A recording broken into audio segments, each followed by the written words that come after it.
YCP fire brands అంటే Kodali Nani, Perni Nani, Vallabhaneni Vamsi, Ambati Rambabu, RK రోజా, అనిల్ కుమార్ యాదవ్ అనే stamp పడిపోయింది. వైసీపీలో 151 మంది ఎమ్మెల్యేలు, మంత్రులు ఉన్నా మీడియాలో ఎప్పుడూ ఈ ఆరుగురు మాత్రమే కనిపించేవారు. నిత్యం ప్రతిపక్షంపై, పవన్ కళ్యాణ్పై నిప్పుల వర్షం కురిపించేవారు. వైసీపీ అధినేత జగన్పై ఈగను కూడా వాలనిచ్చేవారు కాదు. అలాంటి ఫైర్ బ్రాండ్స్ ఎన్నికల్లో ఓటమి తర్వాత వీరంతా ఒక్కసారిగా సైలెంట్ అయ్యారు.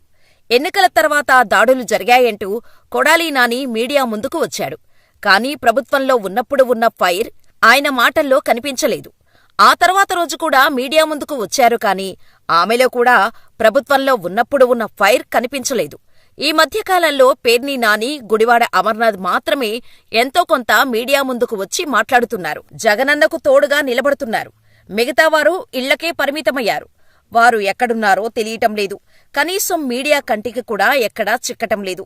ఢిల్లీలో జగన్ ధర్నా చేపట్టిన తర్వాత కూడా వీరు కనిపించకపోవటం తెలుగు రాష్ట్ర ప్రజలు జగన్ సైన్యం ఏమైపోయింది, జగన్ ఒక్కడే ఒంటరై పోరాడుతున్న వారి నాయకుడికి అండగా ఎందుకు రావటం లేదు అనే ప్రశ్నలు ప్రజల్లో వినిపిస్తున్నాయి.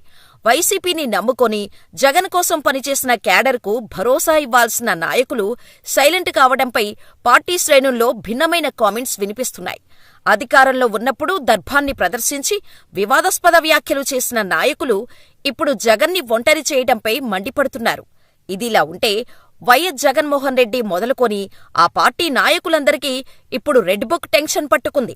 వైసీపీ ప్రభుత్వంలో జరిగిన అరాచకాలకు కూటమి ప్రభుత్వంలో చట్టపరంగా న్యాయం చేస్తామంటూ నారా లోకేష్ రెడ్ బుక్తో వైసీపీ నాయకులను హడలెత్తిస్తున్నారు. దీనికి సీఎం జగన్ సైతం కౌంటర్ ఇచ్చారు. కూటమి ప్రభుత్వం తప్పుడు కేసులు పెట్టి వైసీపీ నాయకులను జైళ్లకు పంపిస్తుంది.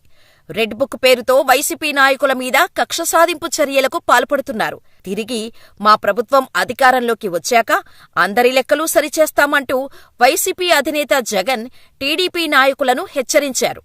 ఇదే విషయాన్ని ఢిల్లీలో నిర్వహించిన ధర్నాలో సైతం చెప్పుకొచ్చారు.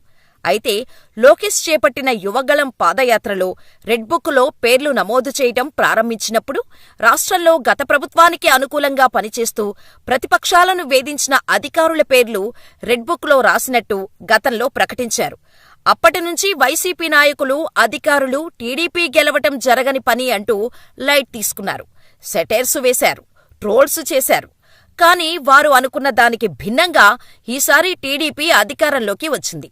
దీంతో అధికారులకు, వైసీపీలో ఫైర్ బ్రాండ్స్ అని చెప్పుకు తిరిగిన నాయకులకు, మాజీ మంత్రులకు ఒకటే టెన్షన్ పట్టుకుంది.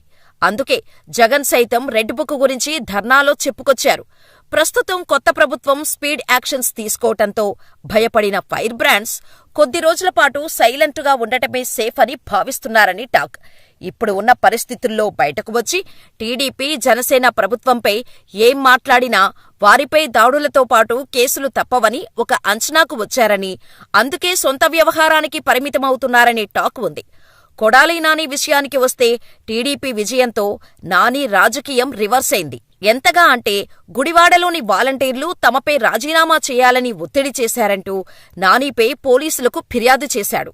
అంతేకాదు, కొడాలి నాని పౌర సరఫరాల శాఖ మంత్రిగా ఉన్న సమయంలో జరిగిన రేషన్ బియ్యం కుంభకోణంపై డిప్యూటీ సీఎం పవన్ కళ్యాణ్ విచారణకు ఆదేశించారు. దీంతో నాని చుట్టూ ఉచ్చు బిగుస్తుండటంతో తన సొంత మద్దతుదారులు, క్యాడర్లకు కూడా అందుబాటులో లేకుండా అండర్ గ్రౌండ్కు వెళ్లిపోయాడు. రోజా 2 ఏళ్లపాటు ఏపీ ఐఏసీ చైర్మన్గా, మరో 2.5 ఏళ్లపాటు టూరిజం శాఖ మంత్రిగా పదవులు అనుభవించిన రోజా ఇక అధికారంలో ఉండగా వారానికి 2 సార్లు తిరుమల దర్శనం చేసుకునేది. ఈ దర్శనం కోసం రోజా డబ్బులు తీసుకొని తనతో 100 మందిని తీసుకొని వెళ్లేదనే ఆరోపణలు ఉన్నాయి. అంతేకాదు, రిషికొండపై నిర్మించిన ప్యాలెస్పై పలు అవినీతి ఆరోపణలు ఎదుర్కొంటుంది రోజా. ఈ విషయంపై మాట్లాడటానికి మీడియా ముందుకు వచ్చిన రోజా తరువాత కనిపించలేదు. కానీ వైసీపీ ప్రభుత్వంలో మంత్రిగా ఉన్న టైంలో నిత్యం చంద్రబాబు, పవన్ను విమర్శించిన రోజా ప్రస్తుతం సైలెంటుగా ఉంది. వల్లభనేని వంశీ టీడీపీ నుంచి 2 సార్లు ఎమ్మెల్యేగా గెలిచిన వంశీ రెండోసారి గెలిచిన తర్వాత పార్టీకి హ్యాండిచ్చారు. పార్టీ టీడీపీ అధినాయకత్వంతో విభేదించి వెళ్లిపోయిన వంశీ అందరిలా సైలెంటుగా వెళ్లలేదు.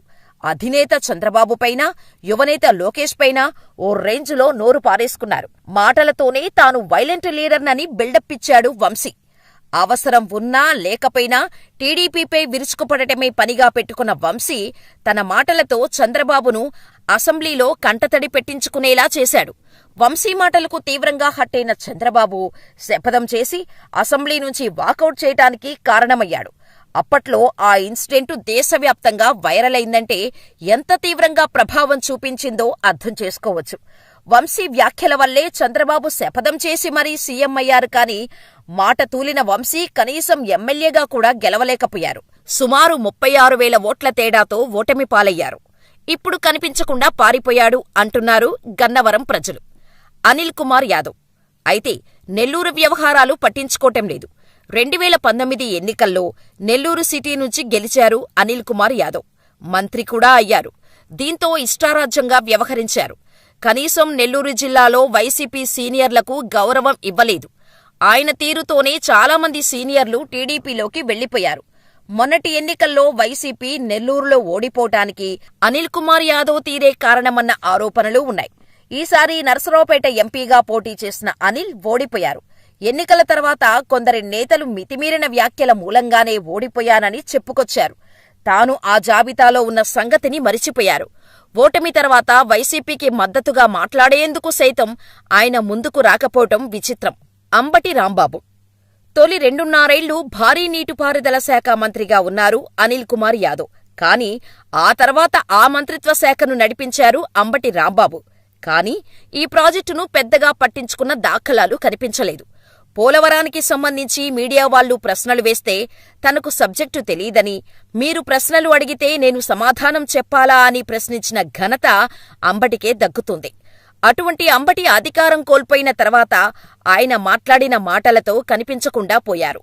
తాను ఇరిగేషన్ మినిస్టర్ అయ్యాక చాలామంది నిపుణులతో మాట్లాడానని, వాళ్ళందరితో మాట్లాడాక అర్థమైంది ఏంటంటే ఈ ప్రాజెక్టు ఇప్పట్లో పూర్తి కాదని, అదే విషయాన్ని తాను మొట్టమొదటిగా చెప్పానని చంద్రబాబు ఇప్పుడు చెబుతున్నానని అంబటి అన్నారు.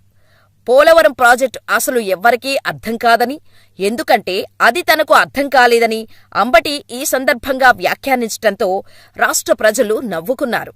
అయితే తాజా మాజీ మంత్రులు చాలామంది అధినేత జగన్కు హ్యాండిచ్చేశారు. పేర్ని నాని, గుడివాడ అమర్నాథ్, సిదిరి అప్పలరాజు మాత్రమే మీడియా ముందుకు ధైర్యంగా వచ్చి మాట్లాడుతున్నారు.